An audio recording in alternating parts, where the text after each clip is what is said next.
Hey everybody, I thought I'd do another, what a shock, another top 10 list, and I thought I'd go with a really cool one. A lot of people have movies they watch, and they know they're bad. This is what it's called, a guilty pleasure. You watch a movie, you know it's so stupid and so ridiculous, but you love watching it because it's so entertaining, and there's a lot of different reasons why people watch these bad movies. Maybe it's nostalgia, they're just fun, or you just love to laugh your ass off and watch it. So I thought I'd give you my top 10 guilty pleasures. I have guilty pleasures. Every critic has guilty pleasures. So, yeah, some people might think, oh, that's stupid. Why do you like these movies? What? It's a guilty pleasure. Everybody has a guilty pleasure. And here's the list of my top 10 guilty pleasures. And before I get to the top 10, here are some 5 honorable mentions. These honorable mentions are The Rock, Wild Things, Con Air, Starship Troopers, and The Last Boy Scout. All really dumb movies, actually. They're pretty stupid, but I love them. They're so just silly and batshit crazy, but I love them. And yeah, they didn't make the list, but coming number 10 is Tango Cash. Yes, this movie stars 2 badass action stars, Kurt Russell and Sylvester Stallone. Yeah, these 2 aren't like the best actors, but them 2 together just kick some ass. And yeah, Tango Cash is a really stupid cop movie, but I love this movie. I love it. I have loved it ever since I've been young. I just love watching 80s action movies. Yeah, 80s action movies. I don't know if this is 80s or 90s, but yeah, I loved this movie. This movie was fucking badass. And yeah, Kurt Russell and Sylvester Stallone, they're a good team. I like their chemistry. They're no Mel Gibson and Danny Glover, but they're awesome, and I loved watching this movie. It's stupid, it's silly, it's got... Coming number 9 is, I think, everyone's guilty pleasure. Well, every guy's guilty pleasure. Commando. Yes, Arnold Schwarzenegger, a lot of his movies are pretty stupid, but yeah, some of them I love, and this one is like the biggest guilty pleasure out of all his filmography. This movie is just ridiculously stupid. Yeah, the shit he does in this movie is ridiculous. Yeah, it's about a guy who's a soldier. His daughter gets kidnapped by these like terrorists, and he has to go and get his daughter back. And oh my god, the chemistry with his daughter is absolutely terrible. Alyssa Milano plays his daughter, and some of the shit he does in this movie, like ripping like seats out of cars, and oh my god, carrying a big tree. Like literally, he carries a tree. Yeah, I'm not bullshitting you. And yeah, there's a lot of shit in this movie that's just ridiculous, but I love this movie. Yeah, the one-liners are awesome, like, fuck you, asshole, or let off some steam, Bennett. Love it. Love it. I love Arnold, and this movie's great. Stupid, but great. Coming number 8 is Indiana Jones and the Kingdom of the Crystal Skull. Some people really hate this movie. I see why. It's not as good as the other 3. I love Indiana Jones. Raiders of the Lost Ark, one of my favorite films of all time. Temple of Doom is really underrated. I love it. Last Crusade's amazing. I like this movie, though, King of the Crystal Skull. Yes, they brought in Shia LaBeouf. He's not that bad in the movie, but yeah, he didn't need to be in this movie. That's Indiana Jones' son. Actually, that was weird, but yeah. And, like, it's got a lot of CG in it, and it shouldn't have it, and there's a lot of, like, weird sound effects that pay homage to the old school Indiana Jones movies, and they didn't really need to do that. They were trying a little hard to be like the last 3. It should have just been its own movie. And yeah, seeing old Harrison Ford playing Indiana Jones is a little sad, but I still had fun with this movie. The action's still fine. Like, the story still holds up, and I enjoy this movie. It's pretty stupid. Yes, there's even saying he survives a freaking nuclear explosion by just hiding in a fridge. Yeah, it's ridiculous, but I still love this movie. I enjoy it. I have all 4 Indiana Jones films, and when I marathon it, I always watch this with it. I like it. Stupid, but I like it. Number 7 is The Monster Squad. Yes, this is not as good as Goonies or Stand By Me or Explorers, but yeah, I love this movie. Another really dumb kids kind of movie. It's about a bunch of kids who actually fight like classic movie monsters like Dracula, Frankenstein, and shit like that. And yeah, it's awesome. Like, they fight a werewolf and mummy and shit like that. It's awesome. Yeah, they call themselves the Monster Squad. And how these kids talk is hilarious. Like, yeah, they say some weird shit, and they even call each other the cool kid, the fat kid, and everything. Yeah, they're all stereotypes and everything, and it's hilarious to watch. This movie's fucking hilarious.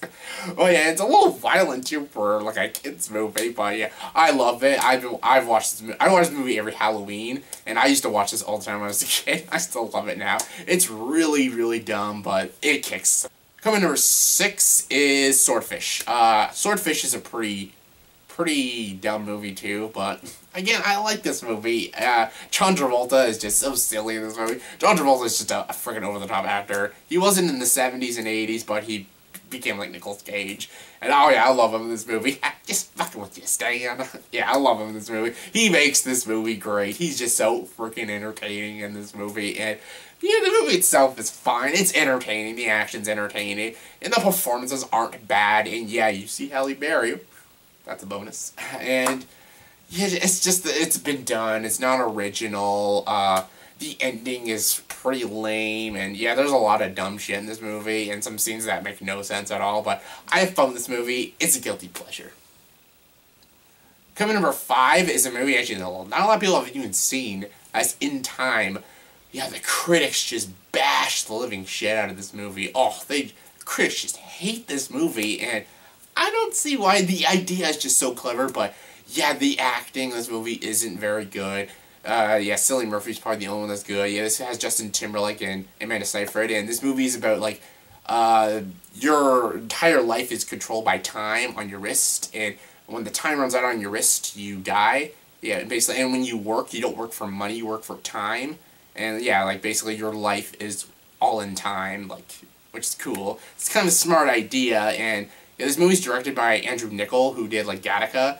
Gattaca, way better movie, and he also did Lord of War, another way better movie. But I like this. The idea of this movie is just so clever. It's so unique, and I like the style of this movie. But yeah, the acting isn't particularly good, and it's very sloppily executed. The execution's just so sloppy, and they got. Like, they got certain actors in this movie, like, I don't know why they got them, like, why is Olivia Wilde in this movie? Why is Amanda Seyfried, and why did they get Justin Timberlake as the lead? Why is Alex Pettyfer in this movie? They just had terrible actors in this movie, and yeah, the execution was sloppy, but I still like it. It's a guilty pleasure. Coming in number 4 is Blast from the Past. I love this movie just because it's so silly. Yeah, like, some people are like, this movie's kind of stupid. I like this movie. I like it. It's a charming, silly movie, and yeah, the story of this is Brendan Fraser plays a guy who grew up in a bomb shelter for like 30 years, then he finally comes up to the surface and experiences like human life. Yeah, that's pretty stupid, but I like it. Brendan Fraser is funny in this movie, and Brendan Fraser is never funny. I never found Brendan Fraser funny. I don't even think he's a good actor, but he was charming and funny in this movie, and I bought his romance with Alicia Silverstone, and yeah, I like this movie. I don't know what else to say, but like, yeah, it's pretty stupid, but number 3 is Halloween 3, Season of the Witch. Happy Halloween, Halloween, happy Halloween, Silver Shamrock. Please tell me, when you watch this movie, that song gets stuck in your head every single time. I've watched this movie for years, and that song still gets stuck in my head, the Silver Shamrock. Yeah, this movie is really, really, really retarded. I fucking love this movie. Halloween only has, like, one really good movie. That's the John Carpenter one, the very first one.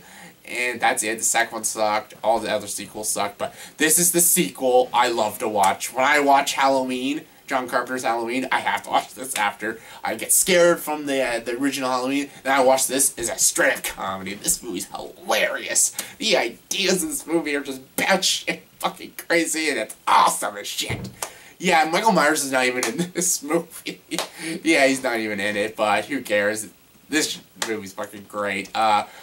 Oh god, the ending is ridiculous. But yeah, it's awesome. If you love laughing at horror movies, watch this one. Especially watch this at Halloween. This is a freaking entertaining movie. Watch it.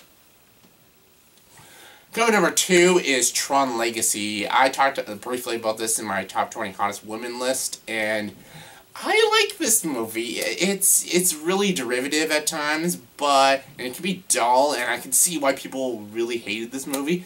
I liked it. I didn't love it, but I liked it. I liked its style. I loved its visuals. The world in this game is just so much better. The effects are way better than the 1982. The 82 version was way, way better, though. The ideas and performances and the direction of that movie was so much better. But I liked Tron Legacy. It was fine, and I guess I call it a guilty pleasure because everyone hates it so much, but I like this movie. I like its style, its visuals, and the characters are fine. Some of the characters are really over the top, like Michael Sheen's character is really over the top, but I like this movie. I did not like Garrett Hedlund, though. He was terrible, but Jeff Bridges was back, and he killed it. And my number one guilty pleasure is Flash Gordon. Flash! Ah, savior of the universe! This is like the ultimate of the ultimate guilty pleasures. How can you not love this movie? It's so stupid and cheesy and campy, it's just so freaking great. Yes, they get a freaking quarterback to save the world. Yeah, to quote in the movie Ted, Tom Brady should do that. I love this movie. It's ridiculous from start to finish. There is not a single scene in this movie that is not, like, hilarious to watch because how dumb it is. There's nothing. You can't take anything seriously in this movie, but that is exactly why. It is the most ultimate guilty pleasure. So yeah, those are my top 10 guilty pleasures, and please comment below, give me your top 10 guilty pleasures. Come on, everyone's got them. It's that movie you just love to put on just to be entertained. Yeah, comment below, let me know. And please, if you like this video, please like and subscribe to this channel, and join the dark side.